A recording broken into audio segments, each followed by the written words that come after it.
Ragazzi, bentornati e ben ritrovati sul mio canale. Io sono Magnus. Dopo una scarsa, molto scarsa prestazione fatta nella prima partita, vediamo di darci da fare per proseguire ed fare la seconda partita di gran carriera. Che cazzo, abbiamo giocato veramente di merda, di merda, di merda, di merda. Ok, dai, partiamo titolari almeno. Partiamo titolari. Oh, carine le faccine da sopra, Dai, cerchiamo di... Ah no, non partiamo neanche titolari, cazzo. Ok. Vabbè, queste sono le varie indicazioni. Perfetto, dai. Cerchiamo subito di farci valere e di non fare... Attenzione. Attenzione. Ok, perfetto, dai. Dai, dai, dai, dai. Ok. Aspetta, fatti vedere. Ragazzi, però se vi smarcate può essere che riusciamo comunque ad andare bene. Vai, guarda, guarda. Guarda. Aspetta. Aspetta. Che è successo? Infrazione. Ho fatto infrazione, cazzo. Sembrava potessimo andare bene, dai, invece niente. Vabbè, comunque, dai, non ci perdiamo l'animo. Ok, dai. Ah, ho perso. Ah, aspetta, aspetta, davanti, cazzo, l'ho perso io. Ah, porca miseria. Per poco, abbiamo rischiato tantissimo. Aspetta, il problema è che... Vai, vai, ma che cazzo fai? Come la prendi sta? Ragazzi, ma...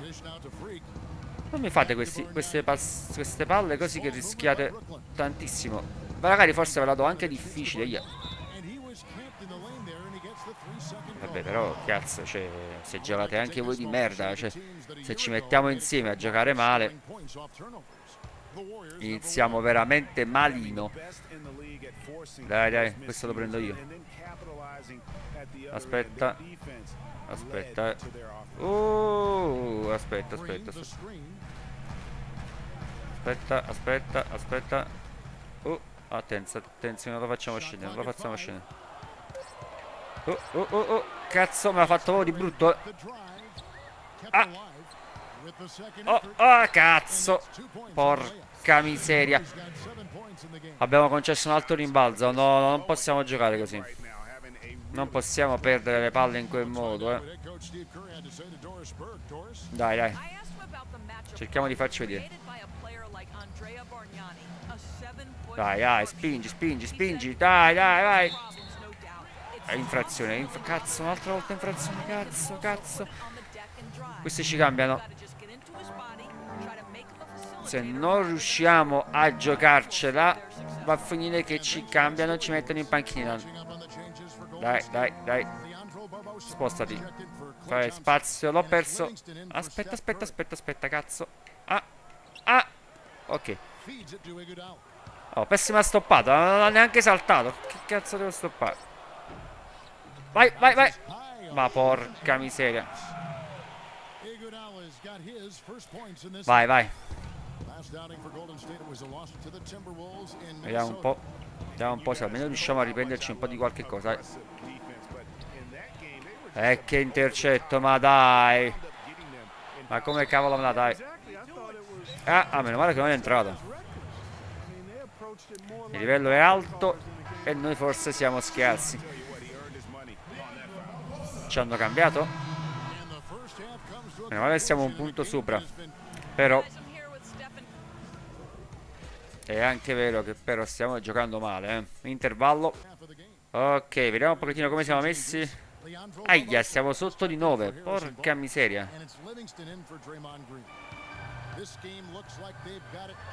Aspetta.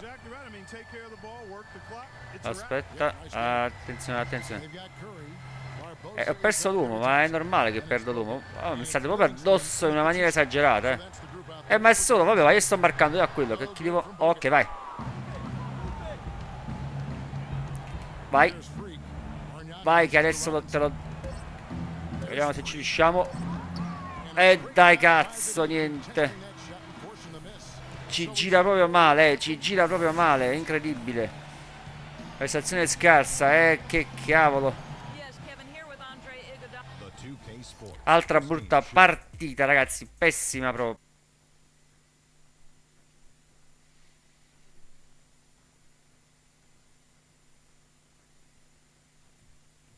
What a life, eh, freak?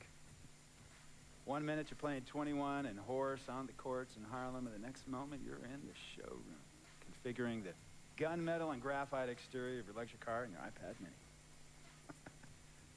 Oh, I bet you get a crazy crowd when you drive that car around the block in the old neighborhood, huh? Yeah, living the dream. Mad pandemonium. But folks from back around the way are real proud of me. Yeah, I hear you. Local kid makes good. You know, it kind of reminds me of when I took my tech stock public and I rang the New York Stock Exchange bell, and my mom's friends called her up and said, "Maggie, is that your son on Bloomberg News this morning ringing the bell?" And my mom says, "Yes, sirree, Bob, it was him." That was a great moment, freak. And you know, our lives, like a pearl necklace of great moments, all strung together with the finest silk thread of memories. And we have to be very careful how we cultivate those pearls and we thread that necklace. Does this meeting by any chance have to do with Vic Van Leer? I grew up in the burbs, freak. I wasn't poor, upper middle class, comfortable.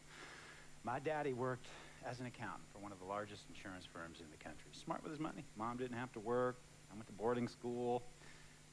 And then my dad died of a heart attack when I was a freshman at MIT. I was a movie geek, wanted to be a civil engineer, but I made my fortune by becoming a hybrid of both those interests. My dad didn't want me to be an accountant. Oh, listen to this. My best friend was a guy named Isidore. Yeah, we called him Izzy. He was one of the smartest human beings I have ever met in my life. I mean, Izzy was taking second-year college calculus courses as a high school sophomore, right?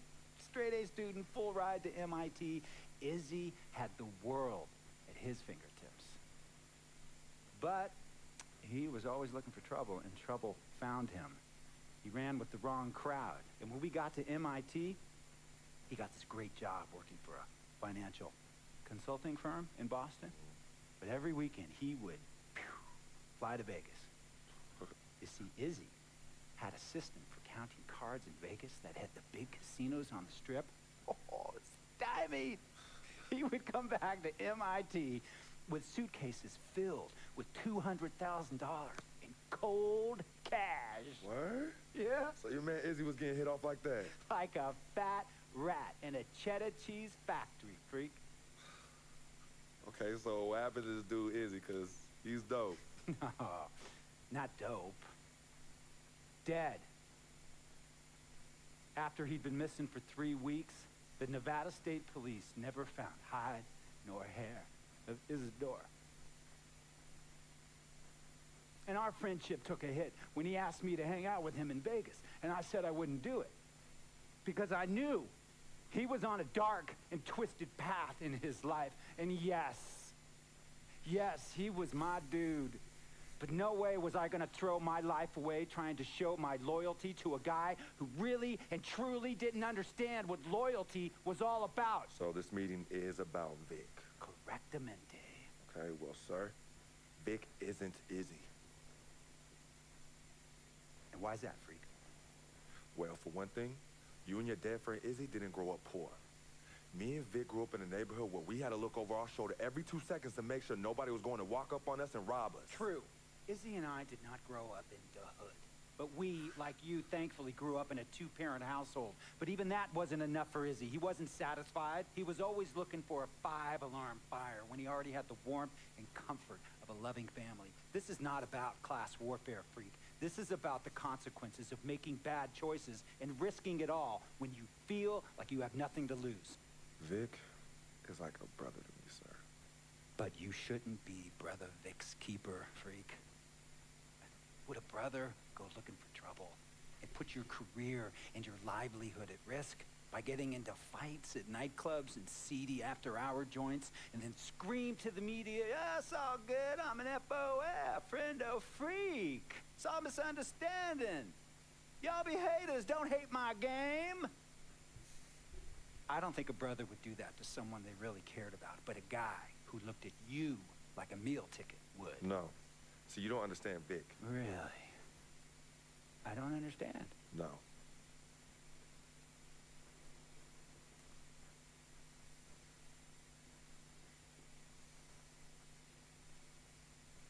Look, man, it was a misunderstanding with the guy in the next VIP booth. His honey started flirting with me. Naturally, I started flirting back. Next thing I know, Captain Cornball's off my grill piece of beef, and next thing he know, he got a 2-piece and a biscuit on his left eye. Hey, I don't know with him, and damn sure wasn't me. Hey, Captain Cornball's mad because I'm an FOF, friend of freak. Hey, but check this out though. You need to train that hottie before you leave the house though. Yo, he's hotties ain't loyal, man. What's there to understand? Are you freaking blind? You know, I just want to know, how much did you pay your lawyers to make all this go away? Almost 100,000. Excuse me, son, I'm sorry, I couldn't hear you. I said I paid almost $100,000. Exactly. And if you keep riding shotgun with Vic, you're gonna go broke. Quick, fast, and in a hurry. But Vic is my friend, and I grew up with him. How many times I gotta tell you, sir? Freak, this is not a request. I am not asking you to do this. I am telling you to do this. And the first order of business is that Mr. Vic Van Leer is banned from traveling with you on the road. Vic is banned from the locker room. And Vic is banned from this arena. And if I catch this guy, Vic, in or anywhere near the facilities, Mr. Vic Van Leer will be arrested for trespassing. Are you serious, sir? Brother, I'm as serious as cancer. We all know that can be deadly. You know, me and Vic were kids, playing summer tournaments at the Dome. We always imagined making it to the pros. And after the crowds left, just a street light was on the court, like 11:30, 12 midnight, even 1 in the morning sometimes. We used to practice player introductions, running on the court, giving dab, high-fiving the teammates. Vic, he would act as an announcer. You know, he would introduce me, announce my name on the loudspeaker, and the Jumbotron would flash my image like a little guy dressed in long shorts and a jersey. And now, fresh off his 3-game, 62-point scoring streak, the youngest player to ever do so in NBA history, Frequency Vibrations.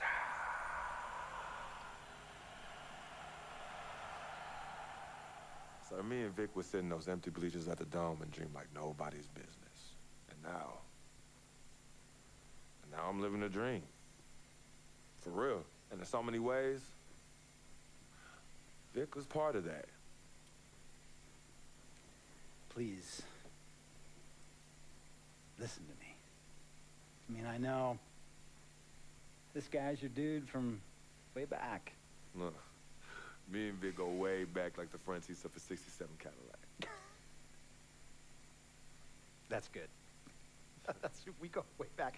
Did you say front seats? Front seats of a 67 Cadillac. We go way back like the front seats of a 67 Cadillac. Well, do you have any crickets? I'm going to be the hit once again at Herbie Allen's Sun Valley Shindig because my fellow billionaires love it when I walk and talk that talk. So that almost sounds... No, let me tell you exactly what it sounds like. I respect, admire, and most importantly, love you as a human being and a role model. But I pay you a lot.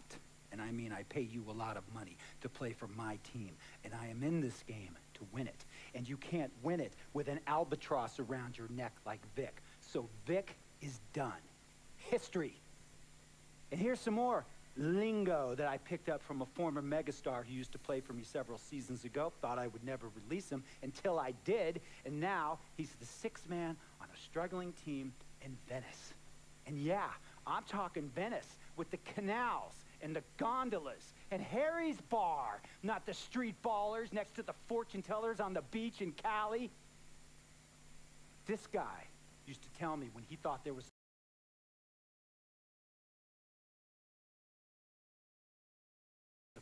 is what I am telling you about Vic, freak. Don't be a hero. Cut that zero. The only thing Vic brings into your life is headache and unwanted and unnecessary negative attention. And it will begin to affect your mindset. And when it affects your mindset, it's going to affect your play. And when it affects your play, it's going to affect my team. And when it affects my team, it's going to affect my money. And if it affects my money, Google Translate will become your new freaking friend. I want a championship ring, freak, and I want you to help me get that ring. And banners after banners hanging from the rafters in this arena. So, freak, hear me clearly and hear me good. V, G, G, Vic, gotta go!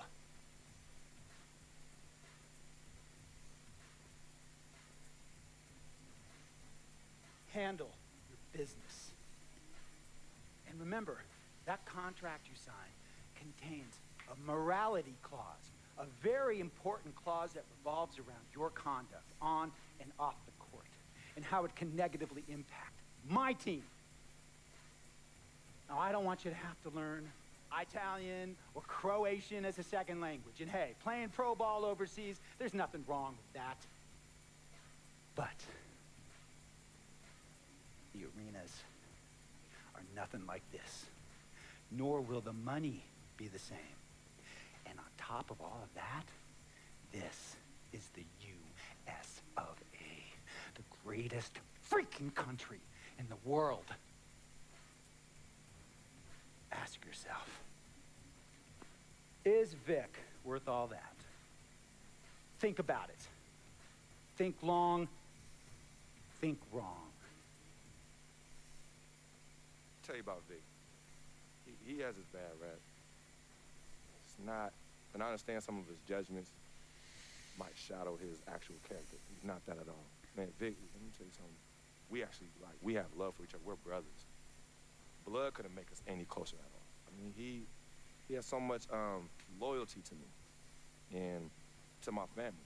You can see even Cece, has issues with him, but he still loves her. He still loves her. Ammazza che discorsetto, qui parlano veramente tanti. Ok ragazzi, spero come sempre che questo video vi sia piaciuto. Non dimenticate sempre di commentare, non dimenticate sempre di mettere mi piace. Noi ci vediamo sempre al prossimo video e bye bye.